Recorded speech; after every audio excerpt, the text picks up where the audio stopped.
To Grewal tutorials. इसके अंदर जो है मैं आपको आज एचटेट का जो हमारा कॉमर्स का एग्ज़ाम हुआ था 2 जन को 2022, ये मैं आपको डिस्कस करके बता रही हूँ कि इनके कौन से करेक्ट ऑप्शंस होंगे और कौन से नहीं हैं।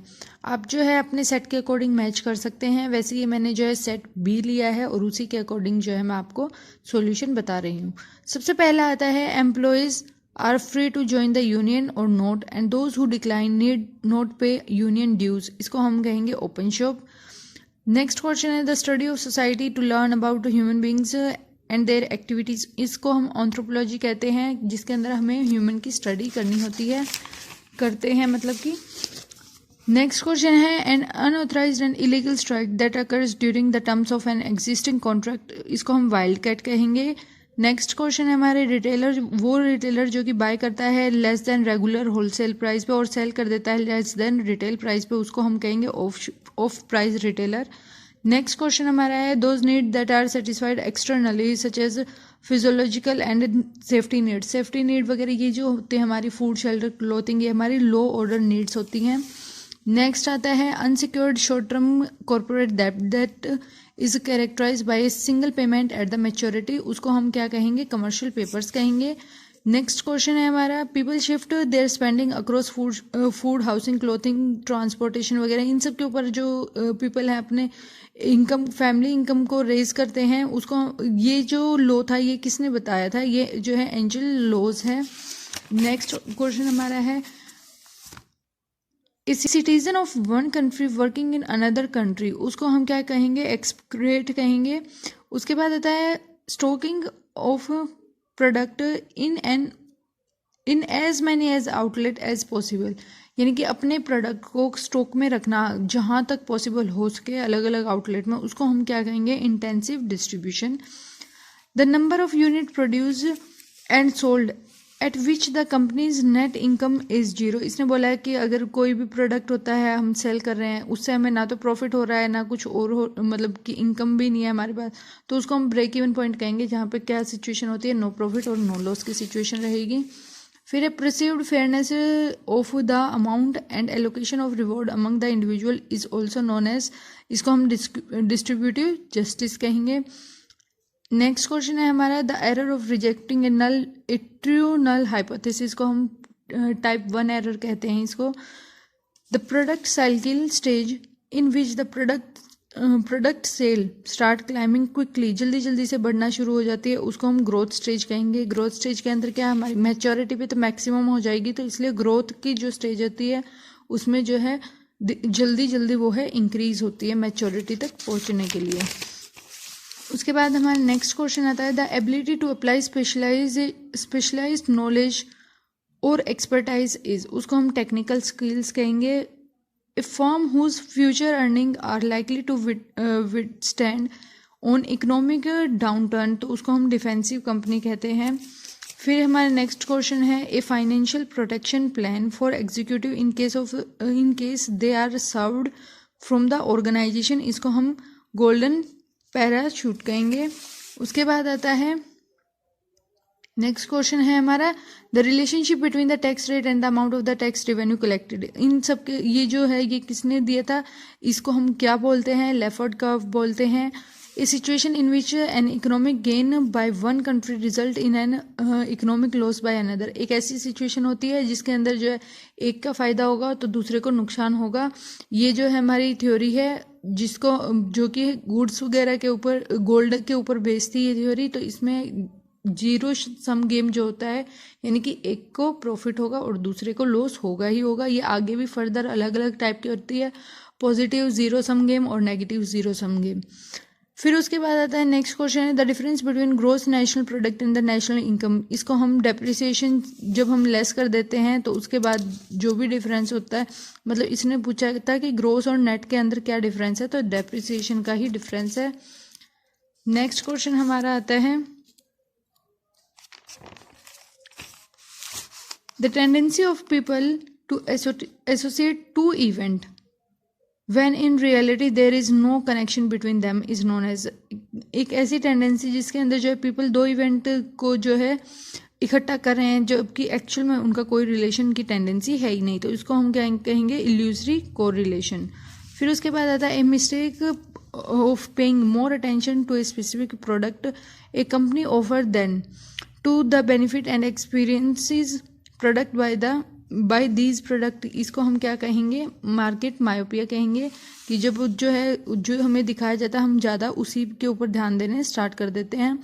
Enhancing job by giving employ more opportunity to plan and control their work, उसको हम जॉब एनरिचमेंट कहते हैं। The systematic search for new product and idea, इसको हम क्या कहेंगे, आइडिया जनरेशन कहेंगे।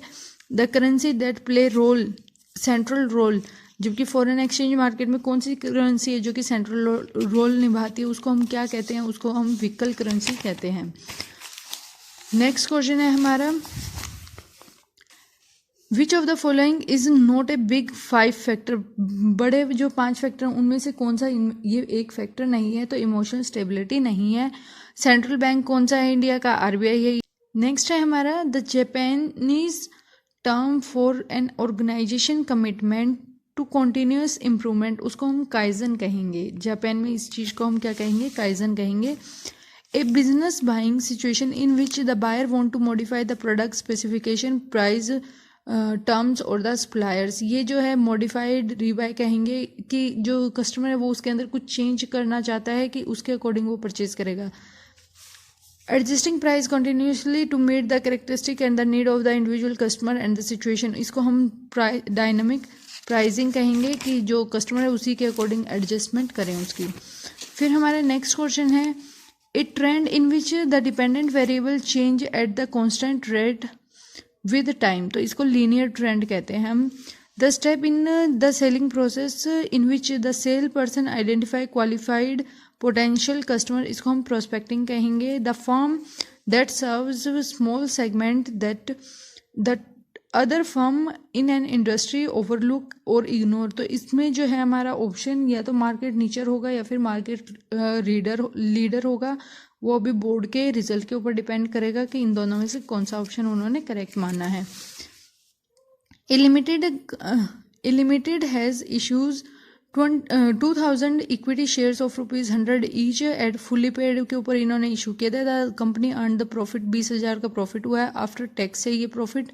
The market price of this shares is ₹160 per share. On these share dividend has been paid ₹8 का डिविडेंड पे किया है। Find out the cost of equity capital using earning yield method, जो earning yield method है उसका formula लगा के ये हमें निकालना था, तो इसका आंसर हो जाता है 6.25। फिर नेक्स्ट है, which among the following is not included in the uses of funds, तो इसके अंदर नॉन ट्रेड पेमेंट्स को हम इंक्लूड नहीं करेंगे। फिर हमारा नेक्स्ट क्वेश्चन आता है, A and B are sharing the profit in the ratio 3:2, they admitted C as a new partner, और वो जो है 1/5 शेयर लेके आया है, 1/5 शेयर इन प्रॉफिट है उसका, विच ही गेट इक्वली फ्रॉम, जो कि 1/5 का पार्ट जो इक्वली ए और बी से मिला है, तो इनकी न्यू प्रॉफिट शेयरिंग रेशियो निकालनी थी। वो रेशियो हमारी कितनी होगी, 2:3:5 5:3:2, जो सेकंड ऑप्शन है हमारा वो करेक्ट होगा।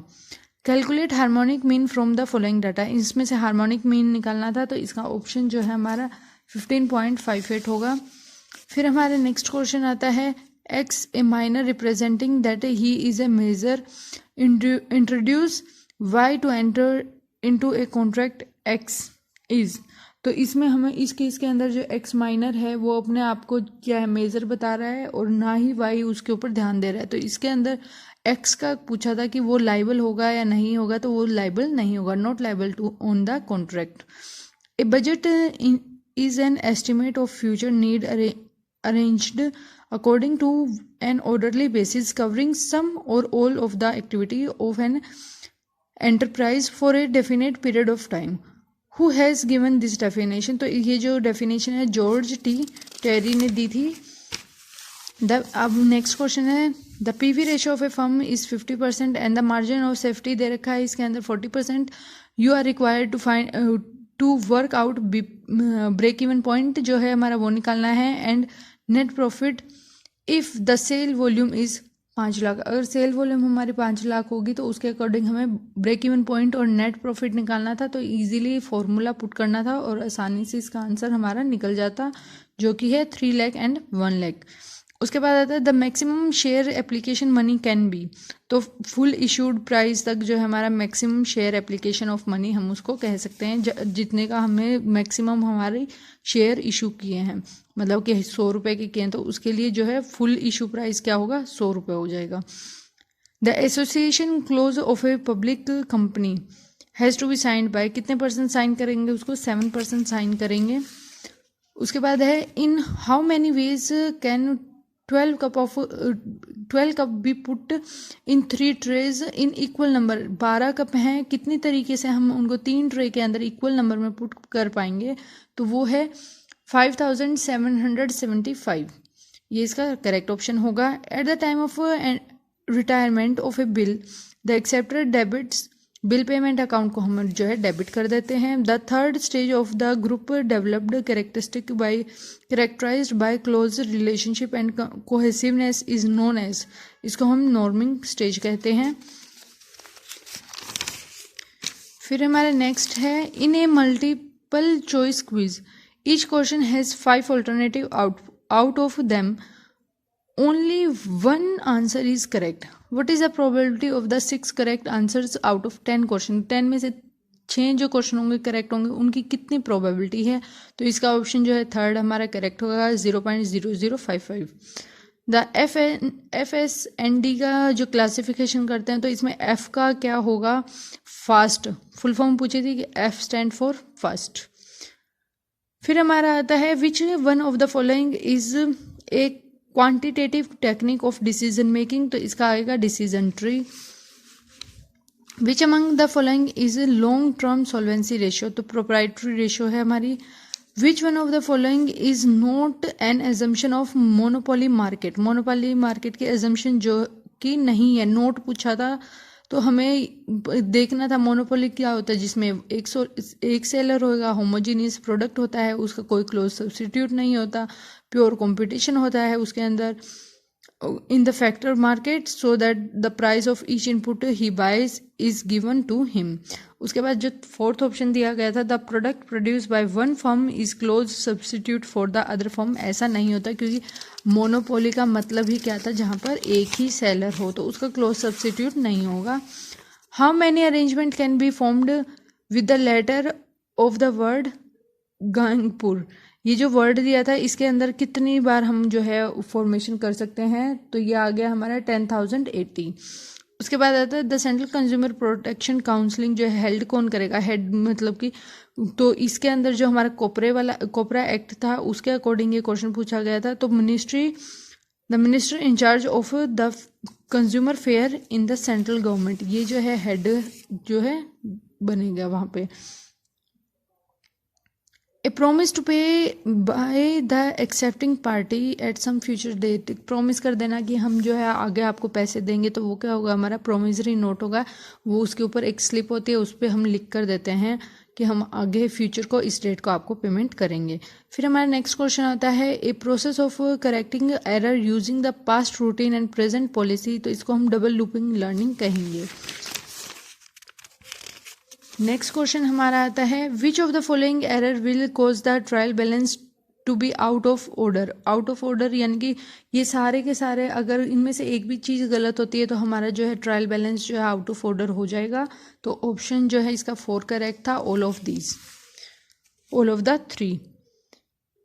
नेक्स्ट क्वेश्चन है it is estimated that for producing 1 unit of product by 5 kg of the material are consumed, और ये आपका पूरा क्वेश्चन दिया गया है कि ऐसा ऐसा होगा, तो इसका ऑप्शन जो है हमारा थर्ड होगा, ₹50 फेवर में आएंगे एंड ₹700 ए यानी कि नेगेटिव है ये, और उसके बाद हमारा जो है 750 जो है एफ, ये हमसे कैलकुलेट करने के लिए इसने बोला था कि marginal cost, material cost variance निकालना है, मटेरियल प्राइस वेरिएंस निकालना है और मटेरियल यूजेस वेरिएंस निकालना है। अगर आपको फॉर्मूले आते थे तो इजीली ये क्वेश्चन जो है हमारा निकल गया था। Which one of the following is not a principle of Henry fuel, का इनमें से प्रिंसिपल नहीं है, तो ये यूनिटी ऑफ कंट्रोल प्रिंसिपल जो है हेनरी फ्यूल ने नहीं दिया। जो 14 प्रिंसिपल दिए थे उनमें से क्वेश्चन पूछा गया था। A contingency theory that focus on followers readiness, तो इसमें सिचुएशन लीडरशिप थ्योरी है, ये है। उसके बाद है wage rate ₹30 per hour, standard time है 6 hours and actual time taken जो है 4 आवर्स है। A certain total amount of ways earned under Rowan plan, तो 160 रुपीज़ आएगा इसका आंसर। और ये हमारे लास्ट के 2 क्वेश्चन रह गए हैं बस। The combination of inflation and regression is stagflation कहेंगे इसको हम। ए performance assessment in which co-worker provide input into the employees performance, यानी कि इसको हम पीयर एवोल्यूशन कहते हैं। होप सो आपको आपके क्वेश्चंस के आंसर मिल गए होंगे। ये ऑलमोस्ट जो है सारे ही ऑप्शन हमारे जो है करेक्ट हैं। Thank you for watching.